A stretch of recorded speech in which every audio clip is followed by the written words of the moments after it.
Hello everyone, welcome to our YouTube channel.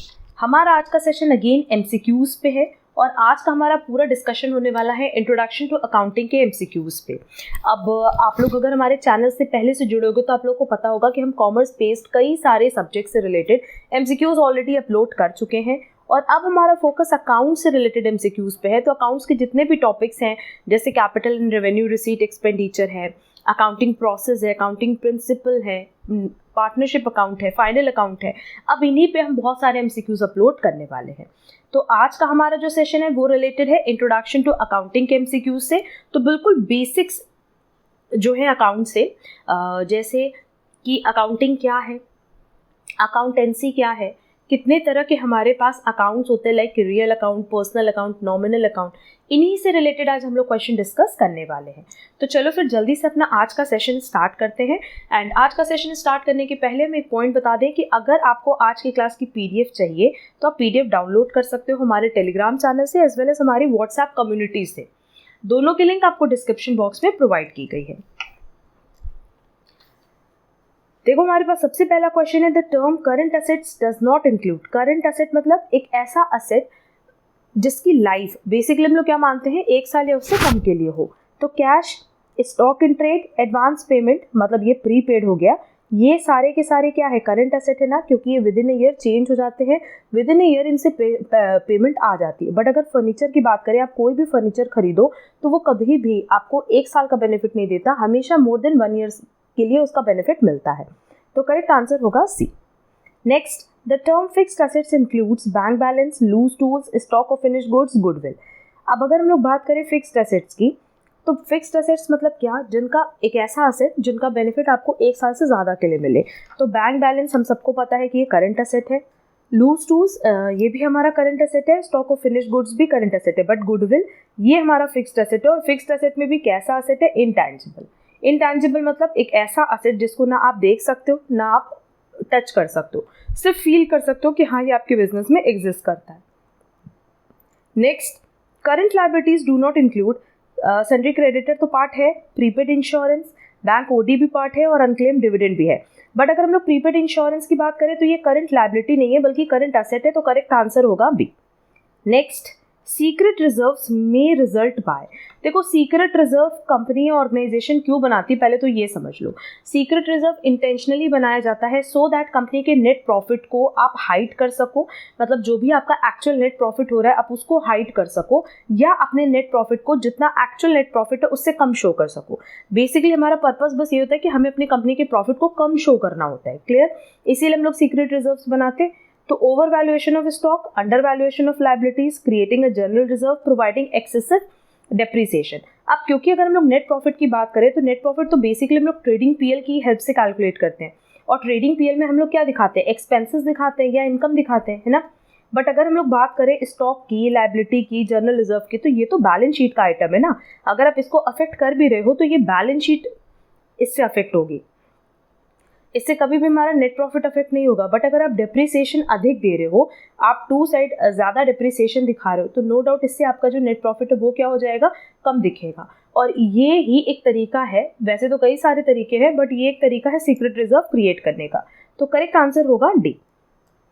Next, a reserve is a charge against. Reserve basically किसके against charge होता है, PL appro के। Stock in trade does not include.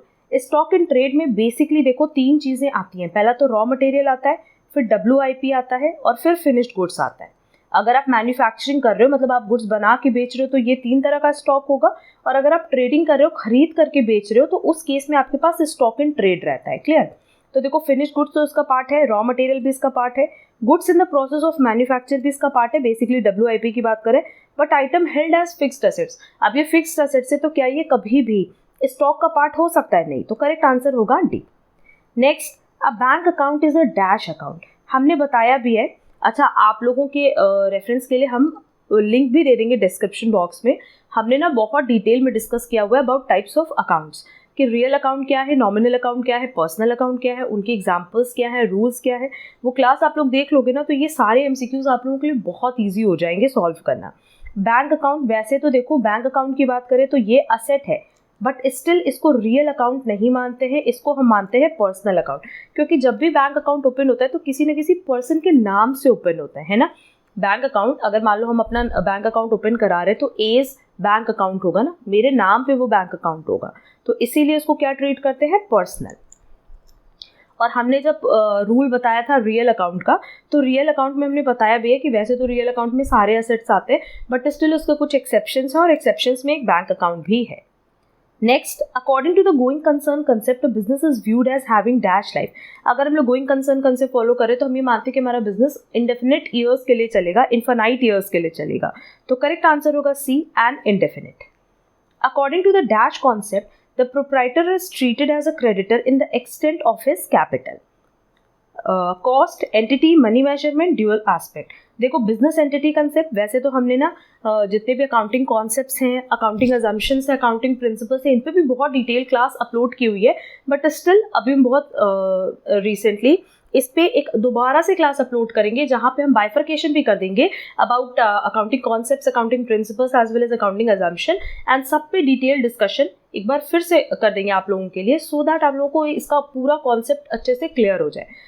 आप लोग देखोगे ना, जितने भी अकाउंटिंग कॉन्सेप्ट्स हैं, प्रिंसिपल्स, अजम्पशंस हैं, इनसे एग्जाम में क्वेश्चंस आना ही आना है, आप किसी भी कॉमर्स बेस्ड कॉम्पिटेटिव एग्जाम के लिए प्रिपरेशन क्यों ना कर रहे हो। क्लियर। तो देखो बिजनेस एंटिटी कॉन्सेप्ट की बात करें तो बिजनेस एंटिटी कॉन्सेप्ट में यही कहता है कि जो हमारा बिजनेस है और जो उसके ओनर है, उनको हम अलग अलग पर्सन की तरह ट्रीट करते हैं, इनको हम सेम पर्सन की तरह ट्रीट नहीं करते। रीजन भी कि बिजनेस की अपनी एक अलग एंटिटी होती है, सेपरेट एंटिटी होती है in the eyes of law, और ओनर को अलग माना जाता है। ठीक है, तो ओनर को हम कैसे ट्रीट करते हैं, as an creditor.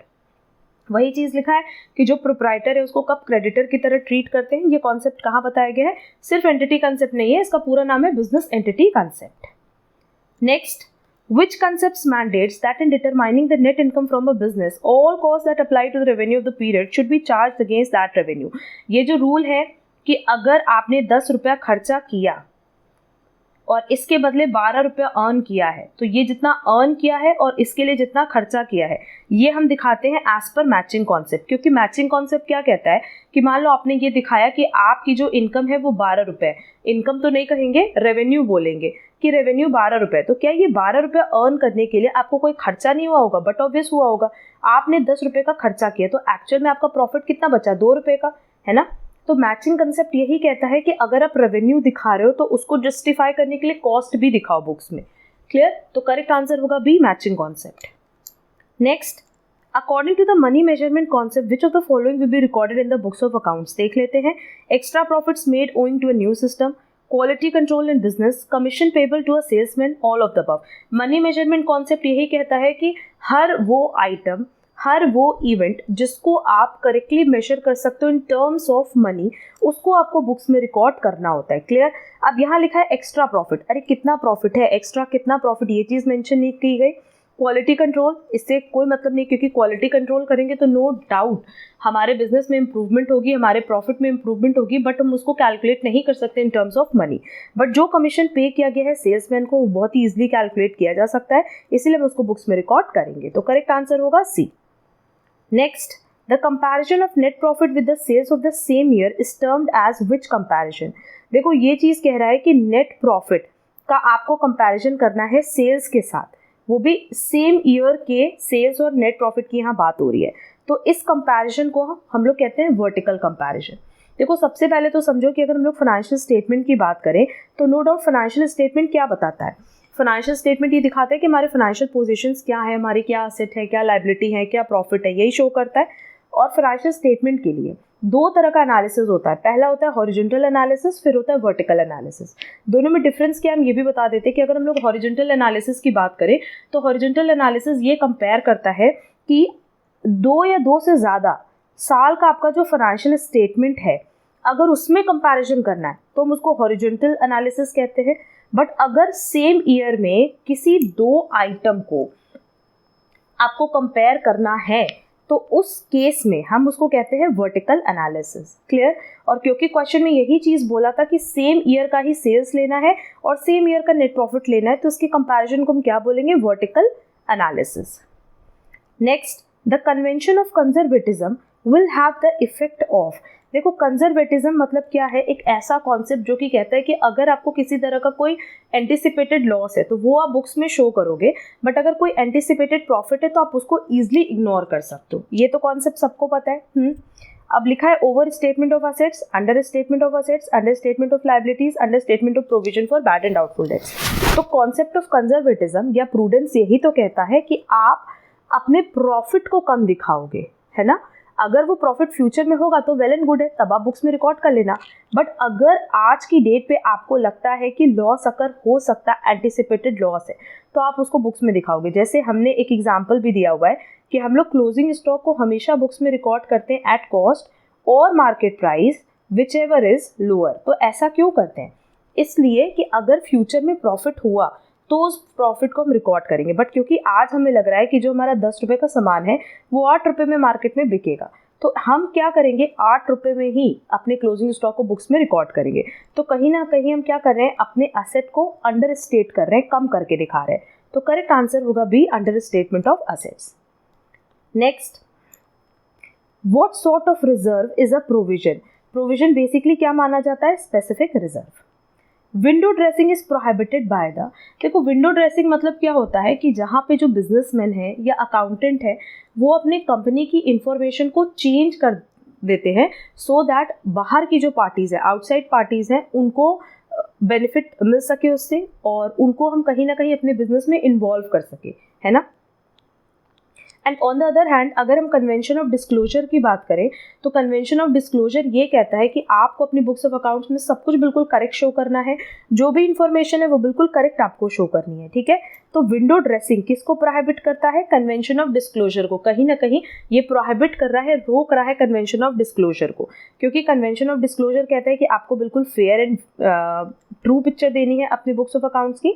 And window dressing कहता है कि हम सजा धजा के अपने बुक्स को शो करेंगे सो दैट जो आउटसाइड पार्टीज हैं वो हमारे ऑर्गेनाइजेशन में इंटरेस्ट दिखा सकें। Clear.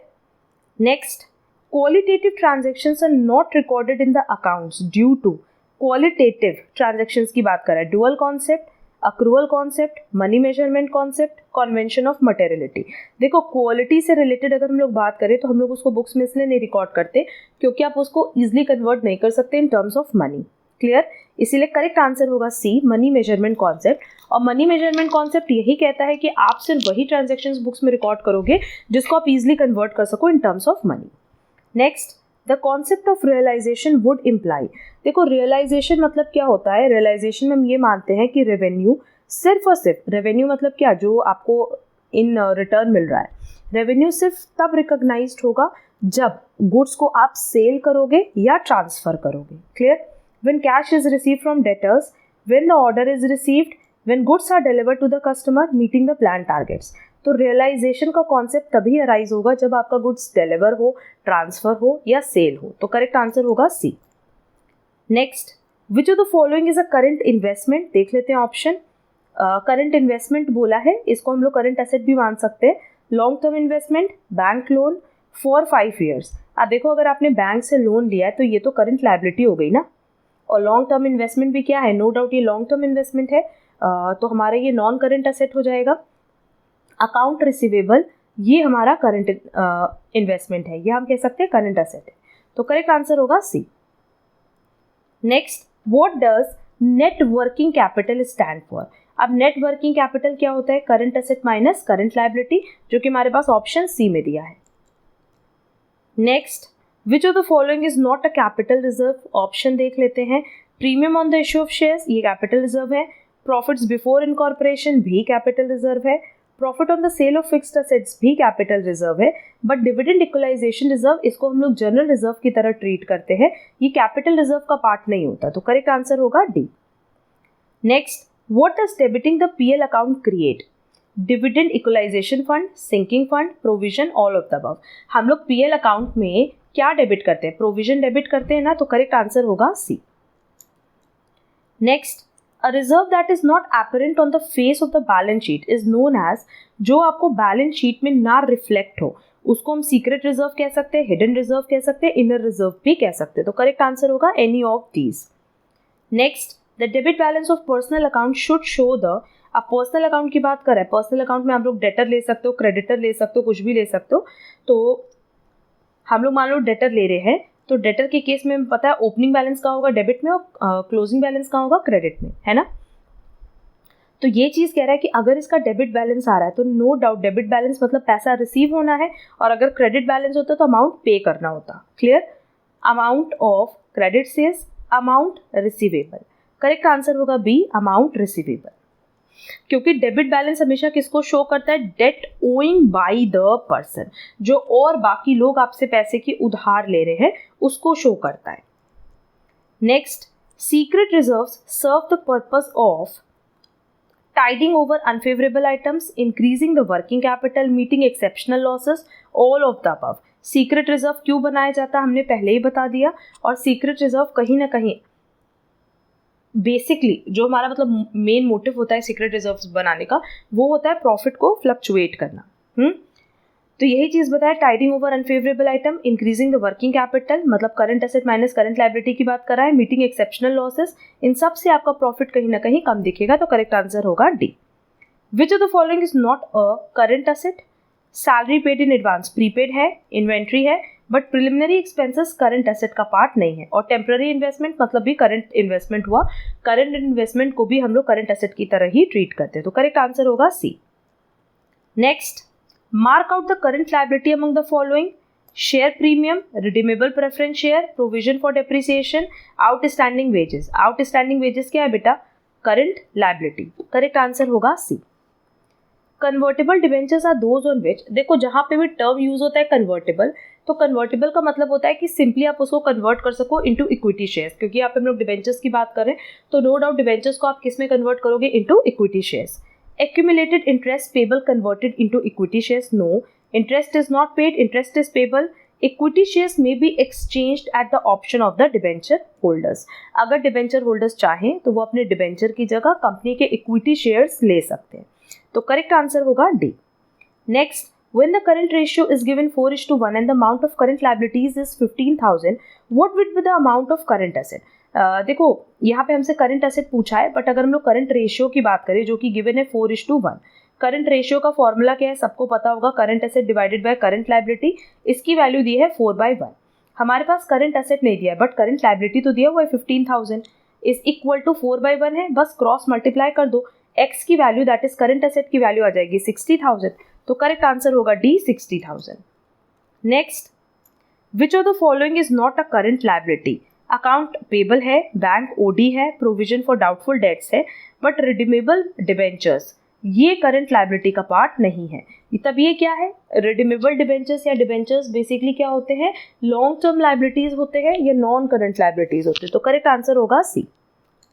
Next, heavy initial expenditure on advertising the launch of a new product should be classified as, ये हमने पहले भी डिस्कस किया हुआ है कि इसको हम लोग deferred revenue expenditure कहते हैं। रीजन बीइंग कि ये एक साल में, जैसे अगर मान लो आपने अपना कोई बिजनेस स्टार्ट किया है या कोई नया प्रोडक्ट लॉन्च किया है, तो आप कभी भी उस पर जितना भी एडवर्टाइजिंग का खर्चा हो रहा है वो उसी साल आप उसको राइट ऑफ नहीं करते। रीजन बीइंग उस एडवर्टीजमेंट से आपको कई साल का बेनिफिट मिलने वाला है ना, तो अगले 5 साल तक हम उसको थोड़ा थोड़ा करके राइट ऑफ करते हैं, इसलिए हम उसको कहते हैं deferred revenue expenditure। Next, a chartered accountant rendering accounting service on a fee basis is an dash accountant। तो वो किस तरह के अकाउंटेंट हो गए, public accountant. Next, a credit may denote decrease in asset, अगर डिक्रीज हो रहा है एसेट में तो ये तो क्रेडिट ही होता है ना। जैसे अगर आपको असेट अकाउंट बनाना आता हो, असेट अकाउंट में हम लोग क्या करते हैं, डेबिट में दिखाते हैं तब जब प्लस होता है और क्रेडिट दिखाते हैं जब माइनस होता है। इंक्रीज इन लायबिलिटीज, अब अगर हम लोग लायबिलिटीज की बात करें तो लायबिलिटीज क्रेडिट होगा मतलब इंक्रीज हो रहा है, और डेबिट होगा मतलब डिक्रीज हो रहा है। Increase in capital account same pattern पे चलता है जैसे लायबिलिटी अकाउंट चलता है, तो इंक्रीज इन लायबिलिटीज और इंक्रीज इन कैपिटल अकाउंट ये कहाँ दिखाते हैं, क्रेडिट में दिखाते हैं, और डिक्रीज इन एसेट क्रेडिट में दिखाते हैं, तो करेक्ट आंसर होगा D all of the above. A debit में signify decrease in an asset, अगर एसेट डिक्रीज हो रहा है तो हम लोग कहाँ दिखाएंगे, क्रेडिट में, इंक्रीज हो रहा है तो डेबिट में, लायबिलिटी इंक्रीज हो रही है तो क्रेडिट में, कैपिटल इंक्रीज हो रहा है तो क्रेडिट में, तो करेक्ट आंसर होगा B. Next, according to which concept is the market value of investment shown as a foot note to the balance sheet. देखो फुट नोट में हम जो भी चीज़ें दिखाते हैं, जैसे मार्केट वैल्यू ऑफ इन्वेस्टमेंट दिखाते हैं या फिर कंटिंजेंट लायबिलिटी दिखाते हैं, तो ये दिखाते हैं due to full disclosure concept, क्योंकि फुल डिस्क्लोजर कॉन्सेप्ट कहता है कि जितनी भी चीज़ें रेलेवेंट है आपके ऑर्गेनाइजेशन या आपके बैलेंस शीट से रिलेटेड, फाइनेंशियल स्टेटमेंट से रिलेटेड, वो अगर आप अपने बुक्स में नहीं भी दिखा रहे हो तो कोई बात नहीं है, बट उसको आपको नोट्स में दिखाना होता है, नोट्स टू अकाउंट्स में दिखाना होता है, ठीक है। तो ये कौन सा कॉन्सेप्ट है? Full disclosure concept method. Correct answer होगा B. Next, the purchase of government securities would, आप देखो अगर हम लोग गवर्नमेंट सिक्योरिटीज खरीद रहे हैं, परचेज कर रहे हैं, तो एक तरह से कह लो कि आप इन्वेस्टमेंट कर रहे हो, है ना, तो आपका असेट साइड इंक्रीज होगा, बट ये जो परचेज है ये नो डाउट कैश या बैंक के थ्रू होगा, तो आपका कैश और बैंक भी तो डिक्रीज होगा। एक असेट बढ़ा, एक असेट घटा, तो क्या हमारे ओवरऑल असेट पे किसी भी तरह का कोई अफेक्ट होगा? नहीं होगा। Reduce assets, increase assets, keep assets unchanged. Correct answer होगा सी, कि यहाँ पे असेट में कोई भी चेंज नहीं आएगा। Next, provision for bad debts is made under the principle of, ये हमने बताया भी है कि जो बैड डेट्स का प्रोविजन है, बेसिकली हम लोग क्या कर रहे हैं कि फ्यूचर में हमें एक लॉस हो सकता है, कोई ज़रूरी नहीं कि हो, एंटिसिपेटेड लॉस की बात हो रही है ना, कि हो भी सकता है नहीं भी हो सकता है। बैड डेट मतलब क्या हुआ कि जो हमारा टोटल डेटर्स है, हो सकता है कि उसमें से कुछ अमाउंट हमें ना रिसीव हो। क्लियर? तो जो प्रोविजन फॉर बैड डेट बनता है, ये एक तरह से एंटिसिपेटेड लॉस है जो हो सकता है फ्यूचर में, और ये बनाया जाता है due to the principle of conservatism और प्रूडेंस, क्योंकि कंजर्वेटिज्म और प्रूडेंस यही कहता है कि फ्यूचर में अगर आपको कोई लॉस हो रहा है तो आप उसके लिए आज ही से प्रिपरेशन कर लो, और अगर कोई प्रॉफिट हो रहा है तो इग्नोर कर दो, जब प्रॉफिट होगा तब उसको बुक्स में रिकॉर्ड कर लेना। Clear? Next, identify the nominal account among the following. Bills payable, ये नॉमिनल अकाउंट नहीं है, ये लाइबिलिटीज है। बिल्स रिसीवेबल, ये असेट है तो ये रियल अकाउंट हो गया। स्टेशनरी, क्योंकि ये एक्सपेंसेस का पार्ट है, and expenses and income part होता है नॉमिनल अकाउंट का, तो करेक्ट आंसर होगा सी, स्टेशनरी। और डेटर क्या हो गया बेटा? अगेन ये असेट है, बट क्योंकि ये रियल अकाउंट नहीं होगा, ये होगा पर्सनल अकाउंट। और जब आप लोग क्लास कवर कर लोगे ना, टाइप्स ऑफ, जो हमने बताया है कि टाइप्स ऑफ अकाउंट से रिलेटेड हमने क्लास डाली है, वो क्लास जैसे ही कवर कर लोगे तुम लोग ये सारा टॉपिक बहुत अच्छे से क्लियर हो जाएगा। Next, which of the following is a nominal account? Salaries, bank account, share debentures of companies, debtors account. Salary again ये एक्सपेंस है तो ये नॉमिनल अकाउंट हुआ। बैंक अकाउंट हमने बताया वैसे तो ये असेट है तो रियल अकाउंट होना चाहिए, बट क्योंकि एक्सेप्शन है, बैंक किसी न किसी पर्सन के नाम पे होता है इसीलिए पर्सनल अकाउंट होता है। अच्छा, डेटर के लिए भी सेम कॉन्सेप्ट अप्लाई होगा, बट शेयर्स एंड डिबेंचर्स के लिए हम बता दें, देखो इससे रिलेटेड कई बार क्वेश्चन आता है, तो यहाँ पे हम बता भी दे रहे हैं कि जैसे शेयर में शेयर एप्लीकेशन होगा, शेयर अलॉटमेंट होगा, शेयर कैपिटल अकाउंट होगा। क्लियर? और ये तीनों ही ना पर्सनल अकाउंट होता है। क्यों? क्योंकि शेयर आप किसी पर्सन को अपॉइंट करते हो, जब भी शेयर की बात करते हो तो किसी न किसी शेयर होल्डर के पैसे को रिप्रेजेंट करता है। क्लियर? तो यहाँ पे हम लोग हमेशा कौन सा रूल अप्लाई करते हैं? Debit the receiver. Clear? Personal account मानते हैं एंड रूल अप्लाई होगा डेबिट द रिसीवर। सेम अगर हम लोग डिबेंचर्स के लिए बात करें तो डिबेंचर भी पर्सनल अकाउंट का ही पार्ट होता है। अगेन ये एक तरह की लायबिलिटी है कंपनी की, एंड क्योंकि डिबेंचर्स की भी बात करें तो डिबेंचर किसी न किसी पर्सन को ही डिनोट करता है कि कंपनी के किसी पर्सन को, या डिबेंचर होल्डर मतलब क्या है? सिंपली कोई पर्सन जिसको आपने कंपनी का डिबेंचर अलॉट किया है। क्लियर? तो यहाँ पे ये पॉइंट हमें क्लियर करना था, प्लीज़ इसको कहीं नोट डाउन भी कर लेना। Next is mark out the item that would affect the operating profit or losses of a business. Machinery sold for ₹500 less than its book value. Let's say उसकी book value है 10,000 और आपने उसको 9,500 में बेचा, तो यहाँ आपका 500 का लॉस हो गया ना बेटा, तो ये तो ऑपरेटिंग लॉस ही है। ऑपरेटिंग लॉस क्यों है? क्योंकि अगर हम लोग मशीन की बात करें तो मशीन यूज़ होती है इन द प्रोसेस ऑफ प्रोडक्शन और मैन्युफैक्चरिंग। ठीक है? Used vehicle sold for ₹10,000। अब देखो 10,000 के लिए बेचा है, बट ये नहीं पता ना कि इसमें कितनी बुक वैल्यू थी, बाकी चीज़ें तो हमें पता नहीं है इसके बारे में। Legal charges 1,000 paid for acquisition of property, ये भी हमारा ऑपरेटिंग प्रॉफिट या ऑपरेटिंग लॉस नहीं है, ये खर्चा है। A sum of ₹1,000 spend on painting a new factory, again ये हमारा खर्चा है, ये कोई प्रॉफिट या लॉस थोड़ी है। तो प्रॉफिट लॉस कहाँ पता चल रहा है? Only in the option A. Correct answer होगा A. Next, rent received by a trading company should be treated as अगर आप रेंट रिसीव कर रहे हो बेटा, आपका काम क्या है? ट्रेडिंग का, मतलब खरीद करके सामान बेच देने का। तो रेंट कब आप रिसीव करोगे? हो सकता है आपके pass on the other hand कोई लैंड है, उसको आपने रेंट पे चढ़ाया हुआ है, तो ये आपका ऑपरेटिंग बिजनेस थोड़ी है। आपका ऑपरेटिंग बिजनेस तो खरीद करके बेचना है, गुड्स को खरीद करके बेचना है। तो ये जो इनकम है ये नॉन ऑपरेटिंग इनकम हुई ना, तो करेक्ट आंसर होगा B, non operating income. Clear? Next, insurance unexpired account is a dash account. आप देखो अनएक्सपायर्ड की बात कर रहा है, तो बेसिकली हम लोग बात कर रहे हैं प्रीपेड की। एंड हमेशा याद रखना कि किसी भी एक्सपेंस या किसी भी इनकम के पहले अगर कोई प्रेफिक्स एडेड है, व्हाट इज प्रेफिक्स? प्रेफिक्स में 4 चीज़ें आ सकती हैं, आइदर आउटस्टैंडिंग, प्रीपेड, अक्रूड और अनअक्रूड। ये 4 चीज़ें आ सकती है, ठीक है। तो अगर किसी भी खर्चे या इनकम के पहले ये चारों टर्म एडेड है, दैट इज प्रीफिक्स एडेड है, तो उस केस में उन एक्सपेंस और इनकम को हम नॉमिनल अकाउंट का पार्ट नहीं मानते हैं, बल्कि पर्सनल अकाउंट का पार्ट मानते हैं। और यही सेम चीज़ हमने अपने क्लास के लेक्चर में भी बताई हुई है, जिसकी लिंक आपको डिस्क्रिप्शन बॉक्स में प्रोवाइड की गई है। Next is provision for doubtful dates account is a dash account. Again अगर हम लोग प्रोविजन फॉर डाउटफुल डेट की बात करें तो it is a kind of expense, ठीक है, एंड इसीलिए ये नॉमिनल अकाउंट का पार्ट होगा। Next, a goodwill account is a dash account. Goodwill क्या है? असेट है, और असेट है तो रियल अकाउंट होगा। Next, a clubs account would be a dash account. Club account हमेशा क्या माना जाता है बेटा? पर्सनल, क्योंकि किसी न किसी पर्सन के नाम पे ही होगा, तो करेक्ट आंसर होगा B, personal. Next, which of the following is an operating expenses. देखो ऑपरेटिंग और नॉन ऑपरेटिंग में पहले डिफरेंस समझ लो कि ऑपरेटिंग मतलब जो आपके बिजनेस से रिलेटेड है, और नॉन ऑपरेटिंग मतलब अपार्ट फ्रॉम बिजनेस जो चीज़ें हैं, ठीक है।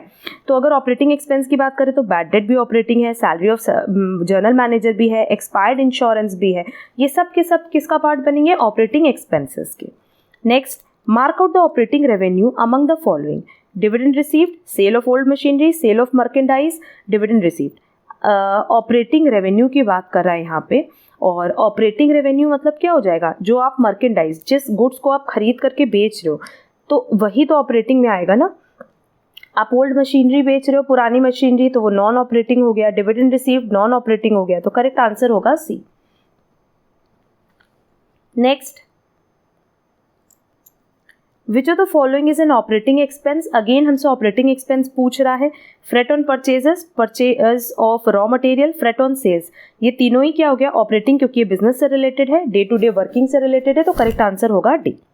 Next, identify which is a non operating income among the following. देख लेते हैं। Revenue from sales in a trading concern, dividend received by an investment company, profit on sale of used plant in a manufacturing concern, premium received by an insurance company. अच्छा, अगर आप sale करके revenue generate करो trading company में, तो trading company का तो day to day working यही होता है ना, खरीदना बेचना, तो ये तो ऑपरेटिंग इनकम हो गई। अगर एक इन्वेस्टमेंट कंपनी है, कहीं वो इन्वेस्ट कर रही है और उसको इन रिटर्न डिविडेंड मिला है, तो ये उसके लिए ऑपरेटिंग इनकम है। Premium receive by an insurance company, insurance company premium receive करी है, ये भी उसके लिए ऑपरेटिंग इनकम है। बट जो प्रॉफिट हो रहा है on sale of used plant in an manufacturing concern, आपका मैन्युफैक्चरिंग कंसर्न है, मतलब आप खरीद करके बेच नहीं रहे हो, बेसिकली बना करके बेच रहे हो, और उसमें एक प्लांट जो कि यूज़ हो चुका है उसको अगर आप सेल कर रहे हो, उस पर प्रॉफिट हो रहा है, तो वो नॉन ऑपरेटिंग माना जाएगा। Clear? Next, mark out the non operating expenses among the following. देख लेते हैं। Miscellaneous office expenses, depreciation of plant and machinery, interest on debentures, none of the above. देखो ऑफिस एक्सपेंसेस ऑपरेटिंग खर्चा है, depreciation operating खर्चा है, but interest on debentures ये operating खर्चा नहीं है, तो करेक्ट आंसर होगा C. Next, patent rights account is a dash account, क्योंकि पेटेंट असेट है, और असेट है तो ये रियल अकाउंट का पार्ट होगा। Bills receivable account, no doubt ये भी रियल अकाउंट होगा due to asset. A proprietor's drawing account is a dash account, अब क्योंकि ड्राइंग अकाउंट है और क्योंकि एक पर्सन को ही डिनोट करा है, प्रोप्राइटर को, तो नो डाउट ये क्या होगा? पर्सनल अकाउंट होगा। नेक्स्ट, अ बैंक ओडी और overdraft account is a dash account. देखो वैसे तो हमने तुम लोगों को बताया है कि जो असेट है वो रियल अकाउंट होता है, बट बैंक से रिलेटेड जितनी भी चीज़ें हैं, आइदर वो बैंक अकाउंट हो या बैंक ओडी अकाउंट हो, वो हमेशा पर्सनल अकाउंट होगा, क्योंकि वो किसी न किसी पर्सन को डिनोट कर रहा होगा। Clear? Next, the rule is to debit what comes in and credit what goes out. ये किसका रूल है? रियल अकाउंट का। परचेजेस अकाउंट ये हमेशा क्या होता है? Nominal account. क्यों? क्योंकि ये एक्सपेंस है। चाहे परचेज हो, परचेज रिटर्न हो, सेल्स रिटर्न हो, ये सब नॉमिनल अकाउंट का पार्ट होते हैं। Salary prepaid account is a dash account. Prepaid है, प्रीफिक्स एडेड है, बिफोर एक्सपेंसेस, तो ये पर्सनल होगा। Next, the sales return account is a nominal account. What type of account is a trading account? अब क्योंकि देखो ट्रेडिंग अकाउंट में हम लोग क्या दिखाते हैं? अपने सारे खर्चे दिखाते हैं और इनकम दिखाते हैं, और एट द एंड इससे हमें प्रॉफिट और लॉस पता चलता है। तो नो डाउट अगर आप एक्सपेंस और इनकम दिखा रहे हो तो ये किसका पार्ट होगा? नॉमिनल अकाउंट का। दैट इज करेक्ट आंसर होगा C. Next, discount received in advance account is a dash account. Again अगर डिस्काउंट रिसीव की बात करें तो ये एक इनकम है, बट क्योंकि उसके पहले एडवांस एडेड है, दैट इज अक्रूड एडेड है, तो इस केस में इसको आप क्या मानोगे? Personal account. Next, if depreciation is not received to avoid reporting a net loss, name the accountancy principle that is violated. देखो एज पर फुल डिस्क्लोजर ये बोला जाता है कि आपके बिजनेस से रिलेटेड जो भी इनकम और एक्सपेंसेस है वो आपको बुक्स में दिखाने होंगे, फिर भले उससे आपका फायदा हो या नुकसान हो, बट क्योंकि आप डेप्रिसिएशन जो कि एक नॉन कैश एक्सपेंस है वो आप इसलिए बुक में नहीं दिखा रहे सो दैट आप अपने नेट लॉस को अवॉइड कर सको, तो ये वायलेट कर रहा है या तोड़ रहा है किस कॉन्सेप्ट को? फुल डिस्क्लोजर कॉन्सेप्ट को। Next, if a company alternatively uses the LIFO and FIFO inventory methods, which accounting principle does it violate? यहाँ मिस प्रिंटिंग है, ये बेसिकली यही पूछ रहा है कि किस अकाउंटिंग प्रिंसिपल को ये वॉयलेट कर रहा है। तो देखो ड्यू टू कंसिस्टेंसी कॉन्सेप्ट, हमने बताया भी है कि कंसिस्टेंसी कॉन्सेप्ट में क्या होता है कि आपको एक पर्टिकुलर मेथड को लेकर के या एक पर्टिकुलर प्रिंसिपल को लेकर के रेगुलरिटी मेंटेन करनी होती है, कंसिस्टेंसी मेंटेन करनी होती है। अब आप स्टॉक का वैल्यूएशन कर रहे हो, कभी लीफो पे कर रहे हो, कभी फीफो पे कर रहे हो, मतलब लास्ट इन फर्स्ट आउट और फर्स्ट इन फर्स्ट आउट, तो ये आप क्या कर रहे हो? कंसिस्टेंसी कॉन्सेप्ट को वॉयलेट कर रहे हो, क्योंकि कंसिस्टेंसी कॉन्सेप्ट ये कहता है कि आप किसी भी पर्टिकुलर मेथड को ही फॉलो करोगे year by year. Next, according to which concept may an owner not include his medical expenses in the company's income statement? No doubt business entity concept. क्यों? क्योंकि हम ये मानते हैं बिजनेस एंटिटी कंसेप्ट में कि जो हमारा बिजनेस है और जो हमारा ओनर है ये दो अलग अलग पर्सन है। ओनर की तो नो डाउट ओनर तो पर्सन है ही है, बट अगर बिजनेस की बात करें तो ये एक आर्टिफिशियल पर्सन माना जाता है in the eyes of law, but in दोनों को अलग अलग पर्सन की तरह ट्रीट किया जाता है, सेपरेट एंटिटी की तरह ट्रीट किया जाता है। इसीलिए ओनर से रिलेटेड जो भी चीज़ें होती हैं, चाहे वो कैपिटल के फॉर्म में दिखती हैं, चाहे वो लाइबिलिटी के फॉर्म में दिखती हैं, ड्राइंग्स के फॉर्म में दिखती हैं, ठीक है, बट वो कभी भी बिजनेस का पार्ट नहीं बनती। तो करेक्ट आंसर होगा B, business entity concept. Next, if the increase in the value of land is included in the income statement, that is, as it is valued at selling price, which is substantially higher than its cost, which accounting principle is violated? Conservatism, entity concept, cost principle और going concern concept। अब land को जिसको कि आपको books में और balance sheet पे cost पे दिखाना है, आप उसको सेलिंग प्राइस पे दिखा रहे हो, तो एज पर कॉस्ट प्रिंसिपल यही बोला गया है कि बैलेंस शीट में आप जो भी आइटम दिखा रहे हो वो आपको कॉस्ट प्राइस पे ही हमेशा शो करना होता है, और अगर आप ऐसा नहीं कर रहे हो तो सिंपली आप कॉस्ट प्रिंसिपल कॉन्सेप्ट को वॉयलेट कर रहे हो। Next, if a company does not make a mention of a major lawsuit filed against it, indicate the accounting principle violated। No doubt full disclosure method की बात कर रहा है। Next, if the cost of 4 small files of ₹5 each is charged to expenses, though they had a useful life of several years, this follows the dash principle। अब देखो यहाँ पे क्या है कि भले वो ₹5 की उसकी वैल्यू हो, बट क्योंकि वो मटेरियल है, ज़रूरी है, इसीलिए आपको उसको बुक्स में शो करना होगा। एंड ये कॉन्सेप्ट कौन सा कॉन्सेप्ट है? Materiality concept. तो करेक्ट आंसर होगा डी। नेक्स्ट, हमारे पास 2 लिस्ट दी हुई है और सिंपली कॉन्सेप्ट के बारे में पूछा है, तो बहुत सिंपल सा क्वेश्चन है। देखो गोइंग कंसर्न कंसेप्ट की बात करें तो गोइंग कंसर्न कंसेप्ट मतलब does not describe a firm nearing bankruptcy, क्योंकि गोइंग कंसर्न कंसेप्ट क्या कहता है कि जो हमारा बिजनेस है वो इन्फिनाइट ईयर्स तक चलेगा, इसका मतलब कभी भी बैंकरप्ट या इंसॉल्वेंट हम नहीं होंगे। कंसिस्टेंसी क्या कहता है कि आप सेम मेथड को बार बार हर साल यूज करो, same accounting method used in successive periods. Cost principle क्या कहता है कि जो भी असेट्स हम बुक्स में रिकॉर्ड करेंगे, जो भी लाइबिलिटीज हम बुक्स में रिकॉर्ड करेंगे वो एट कॉस्ट करेंगे। Normal basis use to account for assets. And last है मटेरियलिटी कॉन्सेप्ट। तो ये ऑप्शन बचा relatives to relates to relative size और इम्पोर्टेंस ऑफ एन आइटम और इवेंट। अगर कोई इम्पोर्टेंट है इवेंट और आइटम प्लस उसकी साइज भी आप देख लो कि अगर उसकी साइज रेलेवेंट है तो आप उसको बुक्स में रिकॉर्ड करोगे। ये हो गया मटेरियलिटी कॉन्सेप्ट। तो एज पर गिवन ऑप्शन करेक्ट आंसर है C. Next, a bank loan is a dash account, again bank से रिलेटेड है, पर्सनल अकाउंट होगा। Next, the accounting convention which states that when in doubt choose the solution least likely to overstate assets and income। आपके asset को बढ़ा के ना दिखाए, income को बढ़ा के नहीं दिखाए, ये कॉन्सेप्ट बेसिकली कौन सा है? कंजर्वेटिज्म। ऑप्शन में ना दिया नहीं है, ये फिक्टिशियस हम काट दे रहे हैं, यहाँ पे फिक्टिशियस नहीं होगा, कंजर्वेटिज्म होगा। क्योंकि कंजर्वेटिज्म और प्रूडेंस कॉन्सेप्ट क्या कहता है कि अगर हमारा कोई एंटिसिपेटेड लॉस है तो हम उसको बुक्स में रिकॉर्ड करेंगे, और अगर फ्यूचर में किसी तरह का कोई इनकम होने वाला है तो उसको हम इग्नोर कर देते हैं, जब वो इनकम अराइज होगी तब हम उसको बुक्स में रिकॉर्ड कर लेंगे। तो करेक्ट आंसर होगा D, conservatism. Next, debit all losses and expenses and credit all gains and incomes. No doubt ये किसका कॉन्सेप्ट है या किसका रूल है? नॉमिनल अकाउंट का। Debit the receiver and credit the giver, ये किसका रूल है? पर्सनल अकाउंट का। Next, which of the following represents accounting equation. देखो अकाउंटिंग इक्वेशन मतलब सिंपली क्या है? Capital plus liability is equal to asset. और हमारे पास पहला ऑप्शन तो गलत दिया है क्योंकि इधर लायबिलिटी आएगा तो माइनस हो जाएगा। सेकंड ऑप्शन देखो, माइनस लायबिलिटी दिया है ना, तो लायबिलिटी इधर लाओगे तो कैपिटल प्लस लायबिलिटी हो जाएगा, या हम ये कह सकते हैं कि asset minus liability is equal to capital. तो करेक्ट ऑप्शन होगा B. Next, which of the following represents accounting equation. Again वही चीज पूछा है। देखो capital plus liability is equal to asset होता है, या हम कह सकते हैं capital plus liability minus asset is equal to zero. ये पहले कॉन्सेप्ट में दिया है, मतलब पहले इक्वेशन में दिया है। दूसरे में दिया है asset minus capital minus liability is equal to zero, ये भी करेक्ट है। और तीसरे में दिया हुआ है asset minus capital is equal to liability, ये भी करेक्ट है। तो करेक्ट आंसर होगा D.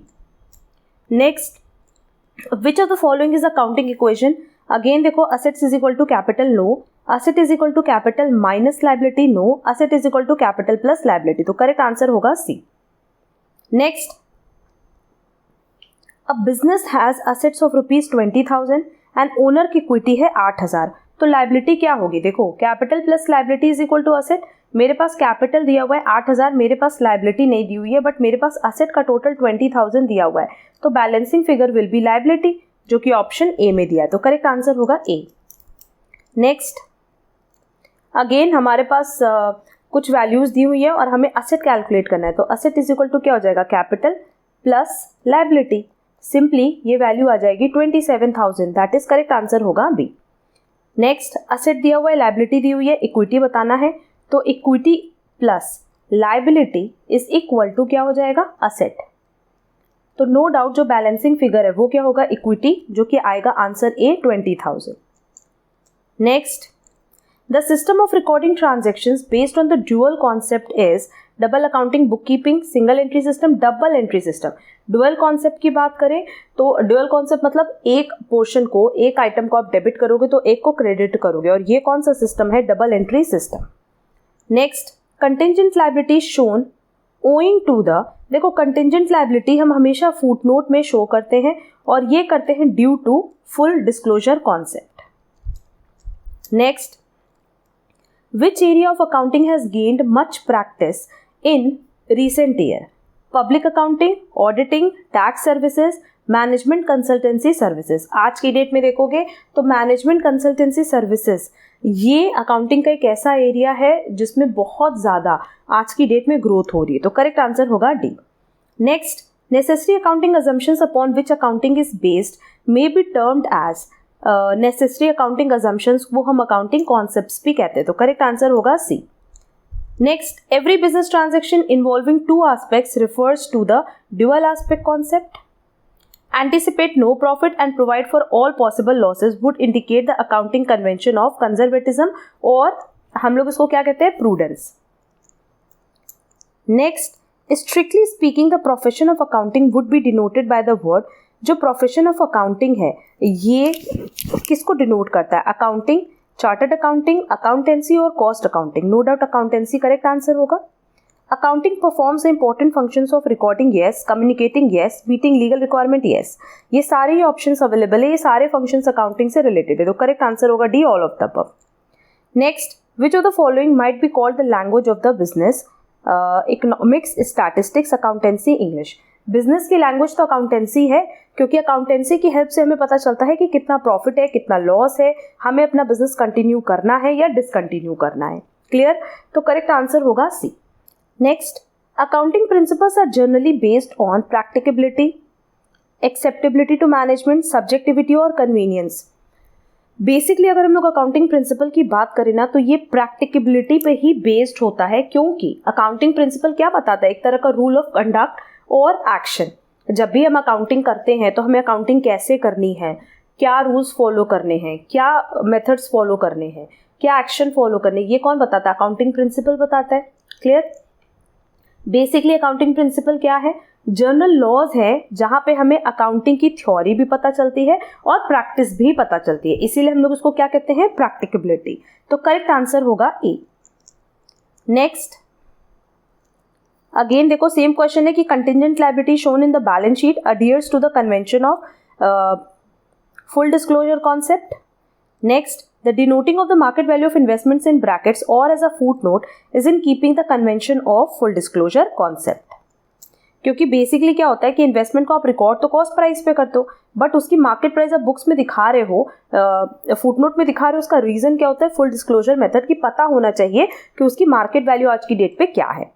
Next, which transactions are not recorded in accountings owing to the money measurement concept? Quantitative, fictitious, illegal और qualitative। क्वालिटेटिव, क्योंकि जो क्वालिटी में है उसको क्या आप कन्वर्ट कर सकते हो इन टर्म्स ऑफ मनी? नहीं कर सकते। तो जब आप उसको कन्वर्ट नहीं कर सकते तो आप उसको बुक्स में भी रिकॉर्ड नहीं कर सकते, तो करेक्ट आंसर होगा D. Next, freight and dock dues paid while acquiring at the new machine will be debited to। अगर आप नई मशीन खरीद रहे हो और उस टाइम उसके भाड़े का खर्चा दे रहे हो तो वो मशीनरी अकाउंट में ही डेबिट होता है, ये कैपिटलाइज किया जाता है, तो करेक्ट आंसर होगा D, machinery account. Next, the accounting equation is in accord with the fundamental dash concept of accounting। Money measurement, going concern, realization, dual aspect. Accounting equation concept जो है, मतलब asset is equal to capital plus liability, तो no doubt ये किस concept पे based है? Dual aspect concept, क्योंकि अगर एक डेबिट हो रहा है तो एट अ टाइम एक क्रेडिट भी होगा। Next, the convention of conservatism is likely to lead to an dash in the balance sheet. अगर हम लोग कंजर्वेटिज्म या प्रूडेंस कॉन्सेप्ट फॉलो कर रहे हैं तो उससे हमेशा हमारा असेट घट करके दिखता है। क्यों? क्योंकि जैसे हमने एक एग्जांपल दिया था कि क्लोजिंग स्टॉक का हम वैल्यूएशन करेंगे एट कॉस्ट और market price which ever is lower, तो आप क्या कर रहे हो? आप अपने असेट को घटा करके, डिक्रीज करके दिखा रहे हो। क्लियर? तो करेक्ट आंसर होगा D. Next, the convention of conservatism would require the stock in trade to be valued at, अभी हमने बताया, कॉस्ट प्राइस और market price which ever is lower, that is correct answer होगा D. Wages paid for the installation of machinery, machine नई आई है, उसके installation के लिए आपने वेजेस पे किया, तो वो मशीन अकाउंट में ही डेबिट होगा। Next, the cost concept would envisages the recording of the following in the books of account. Option देखते हैं, skill built up in the business, asset at the price paid to acquire it, dispute between two staff members, the importance of shifting the location of the office। कह रहा है कि जो cost concept है would envisage the recording of the following, किस basis पे हम record करते हैं? इस बेसिस पे कि जिस प्राइस पे हमने असेट को खरीदा है उसी प्राइस पे हम उसको बुक्स में रिकॉर्ड करेंगे, दैट इज करेक्ट आंसर होगा B. Next, the system of recording cash based on the dual concept of business transaction is called the dash system, double entry system, that is correct answer होगा D। Next, revenue is generally recognized as being earned at the point of time when production is completed, sale is affected, cash is received, unproductive assets are sold off। हमने पहले बताया कि जब हम बात करते हैं बुक्स में रेवेन्यू को जनरेट करने की या रिकॉर्ड करने की, तो रेवेन्यू आप कब रिकॉर्ड करते हो? सिर्फ तब जब आपके गुड्स का सेल हो जाए या ट्रांसफर हो, तो करेक्ट आंसर होगा B, sale is affected. Next, business asset दिया है, लायबिलिटी दिया है, क्या हम ओनर इक्विटी निकाल सकते हैं? हाँ, x plus 4000 is equal to 20,000, तो हमारे पास बैलेंसिंग फिगर बचा 16,000 का, तो करेक्ट आंसर होगा C, 16,000। Next, which of the following is an accounting equation, हमारे पास जो ऑप्शन है करेक्ट वो है B, asset is equal to equity plus liability, और हम कह सकते हैं asset is equal to capital plus liability. Rent and rates, rent and rate ये काइंड ऑफ एक्सपेंस है, इसीलिए नॉमिनल अकाउंट है। Which of the following are current liabilities, creditors है, बिल्स पेबल है, बैंक ओडी है, आउटस्टैंडिंग है, तो correct answer होगा D, all of the above. Next, the rule for a real account is to debit what comes in and credit what goes out. The payment of a liability results in total asset, अगर हम लोग बात करें कि हम liability का payment कर रहे हैं तो नो डाउट अगर आप लेट्स से क्रेडिटर का भी पेमेंट कर रहे हो तो क्रेडिटर का पेमेंट आप कहाँ से करोगे, आइदर कैश से करोगे या बैंक से करोगे। तो आप जब भी लायबिलिटी का पेमेंट करोगे आपका असेट क्या होगा, टोटल असेट हमेशा डिक्रीज होगा। दैट इज अ डिक्रीज्ड, ये स्पेलिंग मिस्टेक है, अ डिक्रीज्ड यहाँ पे हम कर दे रहे हैं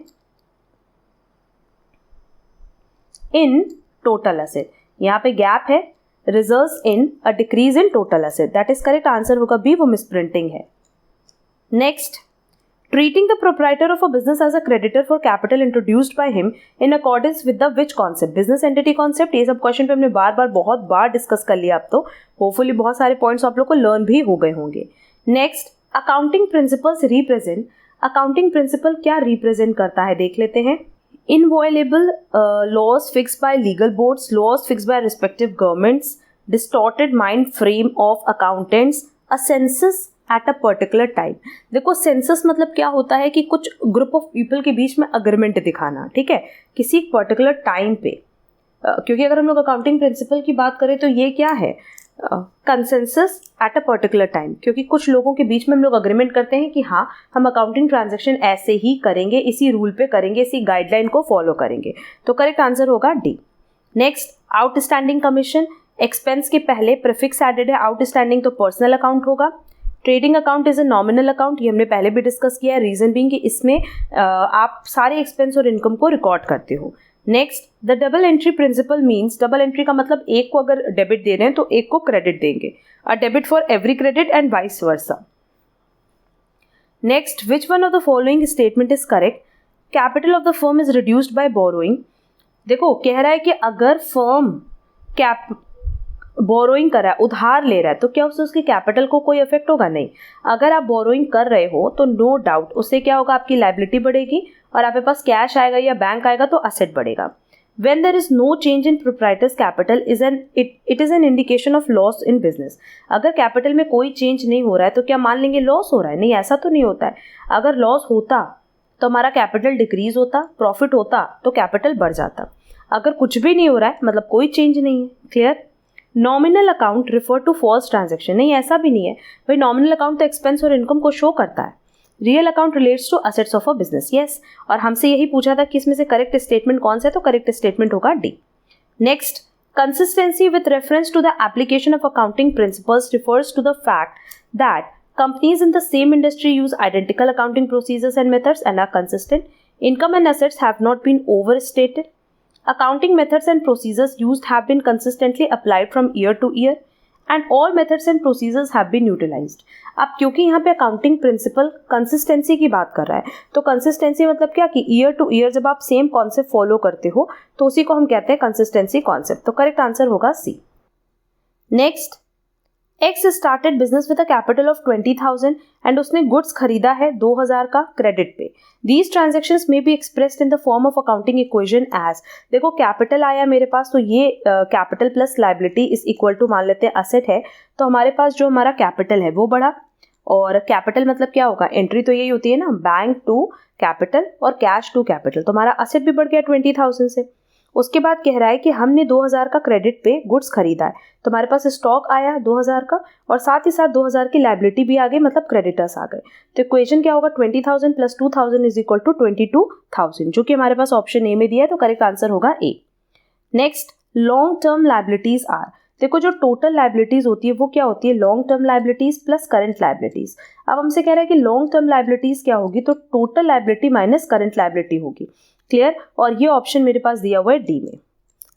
नेक्स्ट, हमारे पास असेट दिया हुआ है, लायबिलिटी दिया है, क्या हम इक्विटी निकाल सकते हैं, बहुत ही इजीली निकाल सकते हैं, क्योंकि x plus 6,000 is equal to हो जाएगा 26,000, तो जो बैलेंसिंग फिगर है वही हमारा आ जाएगा capital, that is correct answer होगा सी 20,000। Next, accounting record transactions in terms of, accounts में हम सिर्फ उन्हीं ट्रांजैक्शंस को, इवेंट्स को रिकॉर्ड करते हैं जिसको आप कन्वर्ट कर सकते हो इनटू मॉनेटरी टर्म्स, तो करेक्ट आंसर होगा बी। नेक्स्ट क्वेश्चन में देखो, लिस्ट 1 लिस्ट 2 मैच करना, और बहुत सिंपल है। बेसिकली यहाँ टाइप्स ऑफ अकाउंट्स दिए और उसके रूल्स दिए हैं। देखो, रियल अकाउंट की बात करें, क्योंकि ये असेट से रिलेटेड है, तो सिंपली क्या हो जाएगा, debit what comes in, credit what goes out. Nominal account की बात करें तो ये एक्सपेंस और इनकम से रिलेटेड है, debit all expenses, credit all gains. और पर्सनल अकाउंट की बात करें तो debit the receiver, credit the giver. तो करेक्ट ऑप्शन जो हमारे पास दिया हुआ है वो दिया है सी, करेक्ट आंसर होगा C. Next, an obligation of the owners to the business entity is treated as a liability in the balance sheet according to which concept? यहाँ पे कौन सा कॉन्सेप्ट फॉलो होगा, business entity concept, that is correct answer होगा C. Next, the proprietor is regarded as a creditor to the extent of his capital according to the again business entity concept, इसका correct answer होगा। Next, in general accounting principles may be set to be based on, ये same question अभी हमने discuss किया है कि basically ये प्रैक्टिकेबिलिटी पे ही बेस्ड होता है, क्योंकि अकाउंटिंग प्रिंसिपल पे जो भी चीज़ें हैं वो रूल्स, प्रैक्टिस, गाइडलाइन इन्हीं को बताती है, तो करेक्ट आंसर होगा B. Next, the convention of conservatism is applicable. देखो, कन्वेंशन ऑफ कंजर्वेटिज्म कह लो, प्रूडेंस कह लो, बेसिकली एक तरह का कन्वेंशन है जहाँ हम थोड़ा कॉशन रखते हैं, है ना। मतलब हम लोग बेसिकली एक ऐसी पॉलिसी बनाए जहाँ पे हम लोग सेफ प्ले करते हैं। और सेफ प्ले करना मतलब सिंपली क्या, कि जो भी एंटिसिपेटेड प्रॉफिट्स आप उसको इग्नोर कर दो, क्योंकि हमें मानते हैं कि जब प्रॉफिट अराइज होगा ना तभी उसको बुक्स में रिकॉर्ड करेंगे। बट अगर हमें किसी तरह का कोई लॉस दिख रहा है फ्यूचर में, लग रहा है कि कोई एंटिसिपेटेड लॉस हो सकता है, तो हम उसको बुक्स में रिकॉर्ड कर लेते हैं। क्लियर। तो हमारा मेन मोटिव क्या होता है कि जब हम प्रॉफिट्स कम दिखा रहे हैं तो प्रॉफिट्स कम दिखाने से मतलब मेरा ये मोटिव होता है कि जो हमारे असेट्स हैं वो किसी भी तरीके से ओवर स्टेटेड ना हो, बढ़ करके ना दिखें, और लॉस जो हम दिखा रहे हैं उसके पीछे मेरा ये मोटिव होता है कि जो हमारी लायबिलिटीज हैं वो अंडर स्टेटेड ना हो, मतलब वो घट के ना दिखे। खुद सोचो, अगर असेट बढ़ करके दिख रहा हो और बाद में उतना ना बढ़े, तब तो आपको दिक्कत होगी ना, क्योंकि आपने उस पैसे के लिए पहले से कहीं प्लानिंग कर ली होगी। ऑन द अदर हैंड, अगर लायबिलिटीज़ की बात करें, अगर लायबिलिटीज़ घट करके दिख रहा है तो हमें क्या लगेगा कि हाँ ठीक है, हमें इतना पेमेंट नहीं करना है, बट जब एक्चुअल में उस पेमेंट को करना पड़ेगा तब कहीं ना कहीं आप उस पैसे के लिए अरेंजमेंट नहीं कर पाओगे। इसीलिए हम लोग जस्ट रिवर्स प्ले करते हैं कि असेट को बढ़ा के नहीं दिखाते और लायबिलिटीज़ को घटा करके नहीं दिखाते। तो हमारा मोटिव होता है कि असेट्स को घटा के दिखा देते हैं, बाद में जब हमारे पास कहीं से पैसा आएगा, असेट बढ़ जाएगा तो वेल एंड गुड है, और लायबिलिटीज़ को बढ़ा के दिखा देते हैं ताकि अगर हमारी लायबिलिटीज़ नहीं भी अराइज होती है तो भी हमारे पास उतना पैसा तो इकट्ठा रहेगा, हम उसको कहीं ना कहीं रिजर्व में डाल देंगे। क्लियर।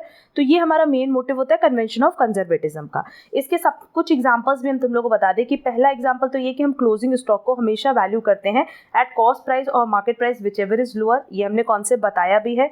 दूसरा है कि जो हमारी जॉइंट लाइफ पॉलिसी है हम उसको हमेशा सरेंडर वैल्यू पे शो करते हैं एज अगेंस्ट द अमाउंट पे, जितना भी अमाउंट पे किया हो, पर हमेशा किस पे दिखाते हैं, सरेंडर वैल्यू पे। तीसरा, जो प्रोविजन फॉर डाउटफुल डेट है, इसको हम हमेशा बना करके चलते हैं फ्यूचर एंटिसिपेटेड लॉस के लिए, और हम कह सकते हैं एंटिसिपेशन ऑफ बैड डेट्स के लिए। क्लियर। और एक और इसका एग्जांपल है जब हम प्रोविजन बनाते हैं for pending law suit against the firm. हम ये मानते हैं कि वो भले ही फर्म के फेवर में डिसाइड हो या ना हो, बट एक बार हमने प्रोविजन बना लिया, अगर हम केस हार भी गए, लॉस हो भी गया, तो भी हम उसको बियर कर पाएंगे। क्लियर। अब गिवन ऑप्शन देखते हैं, in providing for discount to creditors no, in providing depreciation on straight line method no, in showing JLP at surrender value as against the amount paid. Yes, option C इसका correct answer होगा। Next, making provisions for doubtful debts is based on the convention of conservatism. और conservatism और prudence से देखोगे ना, बहुत सारे questions exam में आते हैं, इसलिए यहाँ पे भी हमने बहुत सारे क्वेश्चंस ऐसे इंक्लूड किए हैं जिससे आपका कंजर्वेटिज्म या प्रूडेंस का पूरा कॉन्सेप्ट क्लियर हम कर पाए। Next, contingent liability shown in the balance sheet according to the convention of full disclosure method. और हमेशा याद रखना कि कंटिजेंट लायबिलिटी को हम फुट नोट में ही शो करते हैं। Next, to provide for all possible losses and not to anticipate any profit is based on the convention of conservatism or prudence. Clear? Next, basic assumptions or conditions upon which the science of accounting is based are known as, assumptions हैं, conditions हैं, हमने पहले भी बताया कि उसको हम कहते हैं accounting concepts. Next, on which of the following concepts is the accounting equation based? Accounting equation में बेसिकली होता है asset is equal to capital plus liability, और ये ड्यूअल एस्पेक्ट कॉन्सेप्ट या डबल एंट्री सिस्टम कॉन्सेप्ट पे ही based है। Next, the life of the business is divided into appropriate segments according to the, देखो सेगमेंट्स मतलब यहाँ पे हम लोग ये कह सकते हैं ईयर टू ईयर जो बेसिस पे हम लोग अपनी बुक्स को डिवाइड करते हैं. कई बार 9 मंथ्स का पीरियड भी अलाउ होता है, कई बार 15 मंथ्स का भी पीरियड अलाउड होता है, बट जनरली जो पीरियड अलाउड होता है वो होता है अप्रैल टू मार्च, हम कह सकते हैं 12 मंथ्स का, है ना. तो ये बेसिकली किसकी वजह से है? Due to accounting period concept. Accounting period concept यही कहता है कि आप एक पर्टिकुलर पीरियड के लिए अपनी बुक्स मेंटेन करो सो दैट आप कंपैरिजन भी बहुत ही ईजिली कर पाओगे अपने प्रॉफिट एंड लॉस को. Next, Dash consistency calls for financial statements for a number of years to be reviewed and analyzed. Correct answer होगा हॉरिजॉन्टल. हमने पहले भी बताया कि हॉरिजॉन्टल और वर्टिकल में क्या डिफरेंस है. हॉरिजॉन्टल एनालिसिस हम तब यूज़ करते हैं फाइनेंशियल स्टेटमेंट का जब हमें ईयर ऑन ईयर बेसिस पे कंपैरिजन करना होता है. ऑन द अदर हैंड अगर हम लोग वर्टिकल एनालिसिस की बात करें तो वर्टिकल एनालिसिस सेम पीरियड के कुछ आइटम्स के बीच में जब कंपैरिजन करना होता है तब यूज़ करते हैं. Clear. Next is which one of the following is not an accounting concept. ये क्वेश्चन प्लीज कट कर देना, इररिलेवेंट है. Next, N incomplete double entry system. इसको हम लोग सिंगल एंट्री सिस्टम भी कहते हैं. और अगर इनकम्प्लीट डबल एंट्री सिस्टम की बात करें ना, दैट इज सिंगल एंट्री की, तो इस पर भी बहुत जल्दी हम बहुत सारे क्वेश्चन आप लोगों को सॉल्व करवाने वाले हैं. Next is the cost concept envisages the recording of the following. No doubt सबको पता है कि अगर हम लोग कॉस्ट कॉन्सेप्ट की बात करें तो यहाँ हम असेट्स को हमेशा एट कॉस्ट रिकॉर्ड करने की बात करते हैं, या ये बात करते हैं कि जिस वैल्यू पे हमने असेट को अक्वायर किया है उसी वैल्यू पे हम असेट को रिकॉर्ड करें बुक्स में. Next, the money measurement concept would have which one of the following recorded in the books of account. Changes in value of money, sales policy pursued by company, bank balance of 50,000, quality control and business. क्या कह रहा है कि money measurement concept के according आप इनमें से कौन सा पॉइंट बुक्स में रिकॉर्ड कर सकते हो. देखो, अगर मनी की वैल्यू में चेंज हुआ तो क्या आप इसको exactly in terms of money या मॉनेटरी टर्म्स में कन्वर्ट कर सकते हो? नहीं. तो जब आप मॉनेटरी टर्म्स में इसको कन्वर्ट नहीं कर सकते तो आप इसको बुक्स में भी रिकॉर्ड नहीं कर पाओगे. Sales policy pursued by company, अगर कंपनी ने अपनी सेल्स पॉलिसी में कोई भी चेंज किया है आइदर पॉजिटिव और नेगेटिव, तो जब तक आप उसका वैल्यूएशन ना कर पाओ आप उसको बुक्स में रिकॉर्ड नहीं कर सकते. एंड क्वालिटी कंट्रोल तो वैसे भी नहीं रिकॉर्ड कर सकते सिंपली बिकॉज ये कन्वर्टेबल नहीं है इनटू मनी. ठीक है, तो करेक्ट आंसर होगा सी. हमें पता है कि बैंक का बैलेंस 50,000 है एंड क्योंकि इजीली कन्वर्टेबल इनटू मनी है, ये हम कह सकते हैं कि मॉनेटरी टर्म्स में दिया है, तो हम इसको बुक्स में रिकॉर्ड कर सकते हैं. Next, the verifiable objective evidence concept envisages the recording of all accounting transactions supported by verification by auditors, supported by object perception, supported by the objective clause in the memorandum of association, supported by invoices, correspondence, vouchers, business documents. No doubt जो verifiable objective evidence होते हैं, मतलब जिनके basis पे आप अपने business के transactions को रिकॉर्ड करते हो, उनको हम क्या कहते हैं? Either vouchers, invoices, documents. That is correct answer होगा D. Next, if a company uses the LIFO inventory method in first year, FIFO method in second year and weighted average method in third year, ये तीनों ही किसका method है बेटा? Stock valuation का.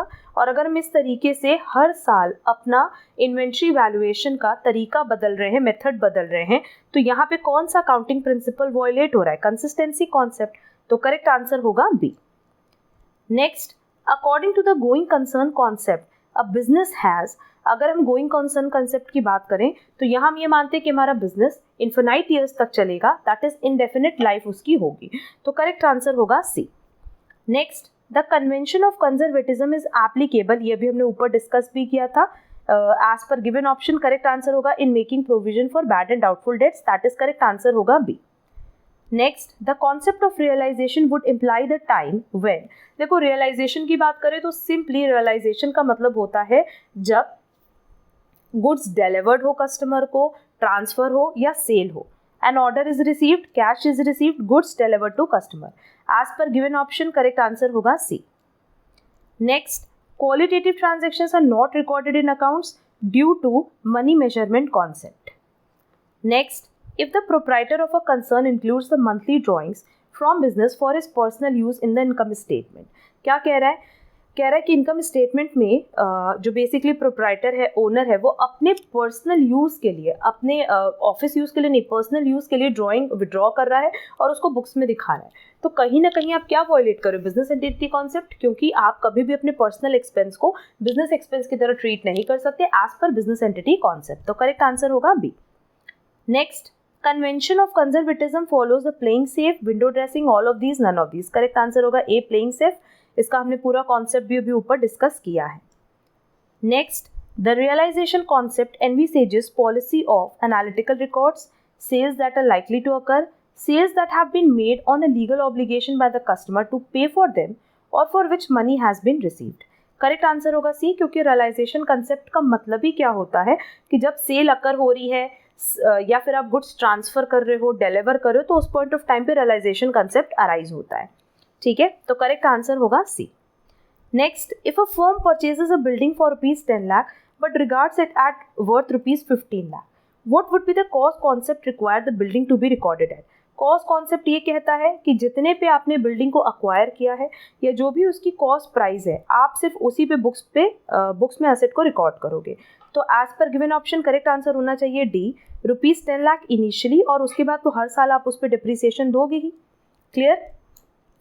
Next, while determining the net income from business, all costs applicable to the revenue of a period should be charged against that revenue।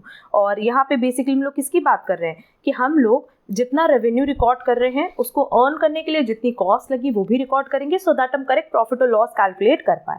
और ये कौन सा कॉन्सेप्ट है? Matching concept. Next, secret reserves would wallet the principle of full disclosure, क्योंकि full disclosure concept कहता है कि आपको सारी चीज़ें बुक्स में रिकॉर्ड करनी है, और सीक्रेट रिजर्व सीक्रेटली बनाया जाता है, तो आप कभी भी ये मेंशन नहीं करते बुक्स में कि ये रिजर्व्स आपने कहाँ से मैनेज किया या कहाँ से मेंटेन किया है। ठीक है। Next, the use of an accelerated method of depreciation would be based on the convention of, ये कॉन्सेप्ट भी हमने पहले बताया है, as per conservatism concept. Next, according to which convention the accountant should attach importance in maternal details and ignore significant details। मतलब जो material details है, ये स्पेलिंग मिस्टेक है, ये है मटेरियल डिटेल्स, कि जो मटेरियल डिटेल है आप उसको तो इंपॉर्टेंस दे रहे हो, बट जो छोटी छोटी डिटेल्स आप उसको इग्नोर कर रहे हो, ये है मटेरियलिटी कॉन्सेप्ट। क्योंकि मटेरियलिटी कॉन्सेप्ट में यही कहता है कि अगर उसकी साइज की वजह से या उसकी अमाउंट की वजह से या उसकी सिग्निफिकेंस की वजह से वो इंपॉर्टेंट है, तो आप उसको बुक्स में रिकॉर्ड करोगे, अदरवाइज आप रिकॉर्ड नहीं करोगे।